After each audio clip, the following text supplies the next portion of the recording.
Bismillahirrahmanirrahim. Assalamualaikum warahmatullahi wabarakatuh. Bismillah, alhamdulillah, salatu wassalamu ala rasulillah Sayyidi ibn Abdillah.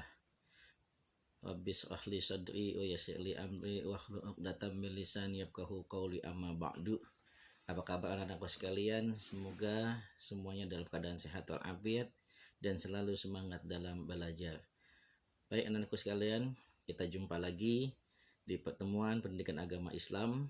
Dan pada pertemuan kali ini kita akan membahas tentang kisah Nabi Ayub alaihissalam. Baik anak-anakku sekalian, sebelum kita mulai, kita terlebih dahulu berdoa kepada Allah. Mudah-mudahan Allah mudahkan kita dalam menuntut ilmu, Allah cerdaskan akal kita, Allah cerahkan hati dan pikiran kita, sehingga kita mudah dalam menangkap, mempelajari ilmu-ilmu yang diberikan oleh guru kita. Baik anak-anakku sekalian, kita berdoa. Bismillahirrahmanirrahim. Raditu billahi rabba wa bil islami dina wa bi muhammadin nabiyya wa rasula. Rabbi jidni ilma warzuqni fahma, amin ya rabbal alamin. Baik anak-anakku sekalian, pertemuan kali ini kita akan membahas tentang kisah Nabi Ayub alaihissalam.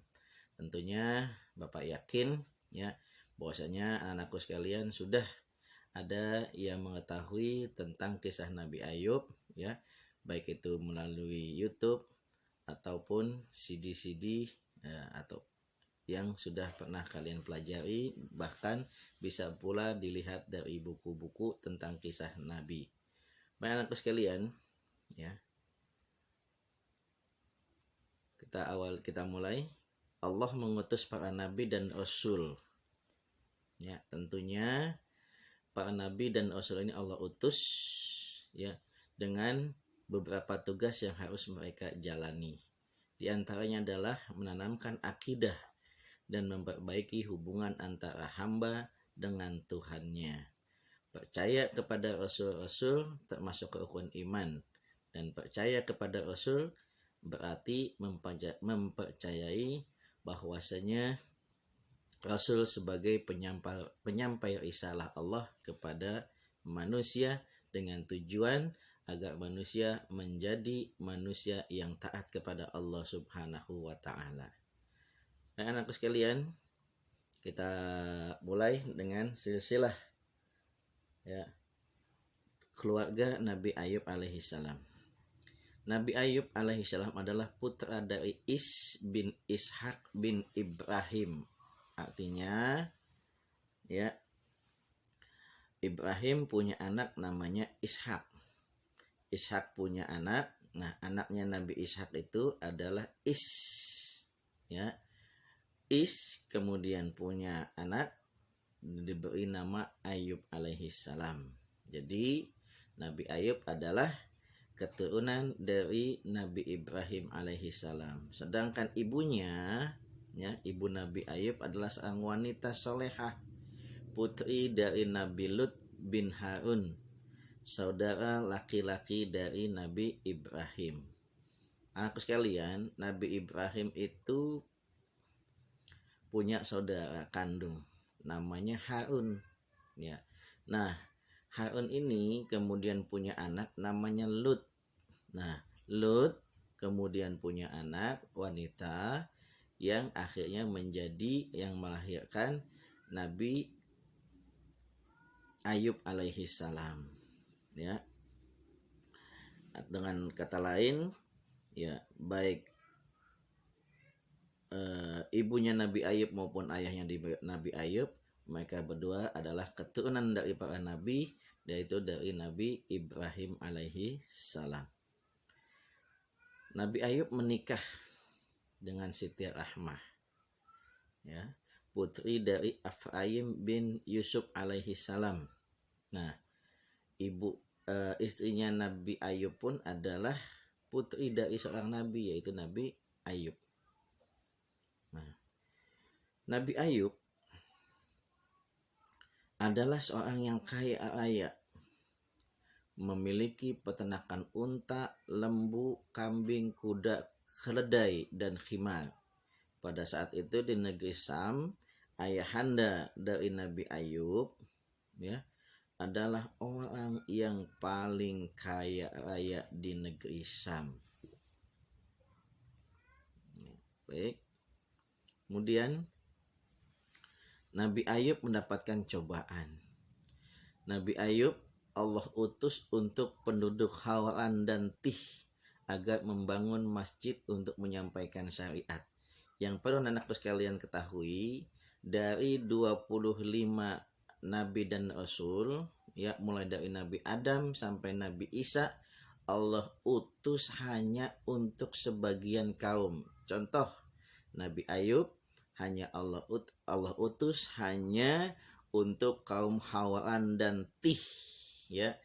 Selebihnya itu bukan wewenang untuk Nabi Ayub menyampaikan dakwahnya.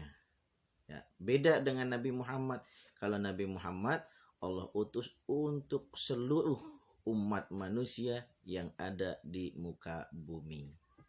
Baik, anak sekalian, Nabi Ayub dikenal memiliki kekayaan, ya, warisan daripada ayahnya yang sangat melimpah. Namun demikian, Nabi Ayub orangnya dermawan dan patuh kepada Allah Subhanahu wa Ta'ala. Setiap hari beliau menyiapkan beberapa meja makanan untuk menjamu fakir miskin dan para tamu.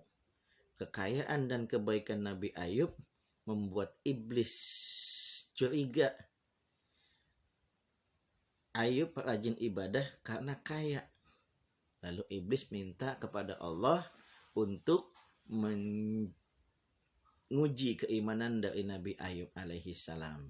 Allah pun mengizinkan iblis turun ke muka bumi meminta kepada seluruh tentaranya untuk membakar dan memusnahkan harta Nabi Ayub alaihi salam. Dalam waktu singkat beliau menjadi orang yang miskin. Tapi kemiskinan tidak membuat Nabi Ayub alaihi salam tidak mau ibadah kepada Allah Subhanahu wa Ta'ala. Ya. Merasa gagal dengan membuat Nabi Ayub miskin, ya, agar tidak ibadah kepada Allah. Kemudian cobaan berikutnya, iblis membunuh satu persatu, ya, anak dari Nabi Ayub alaihi salam. Tapi keimanan dan ibadah Nabi Ayub tidak goyah. Kemudian iblis menaruh kuman penyakit berbahaya ke tubuh Nabi Ayub alaihi salam sehingga ia terjangkit penyakit kulit yang cukup lama, yaitu sekitar 7 tahun. Namun Nabi Ayub tetap beriman kepada Allah Subhanahu wa Ta'ala. Saking payahnya penyakit kulit yang diderita oleh Nabi Ayub, itu hampir di sekujur tubuhnya ada luka, dan di setiap lukanya banyak sekali belatung-belatung, ya, bau yang menyengat, dan khawatir nanti akan menular penyakit tersebut. Akhirnya Nabi Ayub diusir dari tempat tinggalnya. Namun Nabi Ayub tetap menerima apa yang diminta oleh warganya. Nabi Ayub pun meninggalkan tempat tinggalnya. Ya. Istri beliau, ya, akhirnya lama-kelamaan tidak kuat, ya. Lalu ia minta izin pergi meninggalkan Nabi Ayub untuk mencari pekerjaan guna memenuhi kebutuhannya. Walaupun dengan berat hati, Nabi Ayub tetap tabah menjalani cobaan tersebut. Akhirnya iblis pun menyerah dan sudah tidak sanggup untuk menggoda Nabi Ayub alaihi salam. Lalu iblis meminta kepada Allah untuk tidak menggoda lagi Nabi Ayub alaihi salam, dan iblis sudah yakin bahwasanya ketaatan, kerajinan ibadah Nabi Ayub alaihi salam bukan karena Allah berikan kekayaan. Setelah iblis menyatakan menyerah, lalu Allah meminta kepada Nabi Ayub untuk menjejakkan kakinya ke tanah. Lalu keluarlah air, ya, yang digunakan untuk mandi. Alhamdulillah, dengan izin Allah, setelah mandi dengan air yang dipancuk yang keluar dari jejakan kaki Nabi Ayub, Akhirnya Nabi Ayub pun kembali sehat walafiat sebagaimana biasa. Ya. Nabi Ayub lulus ujian. Ujian apa? Ujian dari kaya menjadi miskin. Anak-anaknya meninggal, dibunuh oleh iblis. Kemudian Nabi Ayub diberikan penyakit. Nabi Ayub sampai diusir. Nabi Ayub kemudian ditinggalkan oleh istrinya. Namun Nabi Ayub tetap ibadah kepada Allah Subhanahu wa ta'ala. Setelah sembuh dari penyakitnya, Nabi Ayub jadi semakin dekat kepada Allah Subhanahu wa ta'ala. Kekayaannya pun dikembalikan oleh Allah dalam jumlah yang lebih banyak. Istrinya pun kembali kepada beliau dan beliau pun mohon menerimanya. Ya, mereka menjalin kehidupan bersama hingga Nabi Ayub alaihissalam wafat pada usia 63 tahun.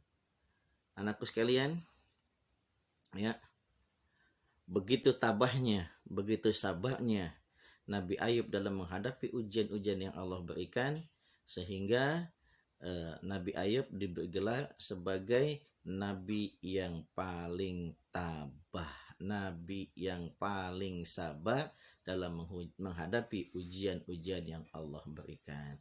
Baik anakku sekalian, demikianlah kisah singkat tentang Nabi Ayub. Ya, mudah-mudahan walau sedikit ini ada manfaatnya untuk kita semua.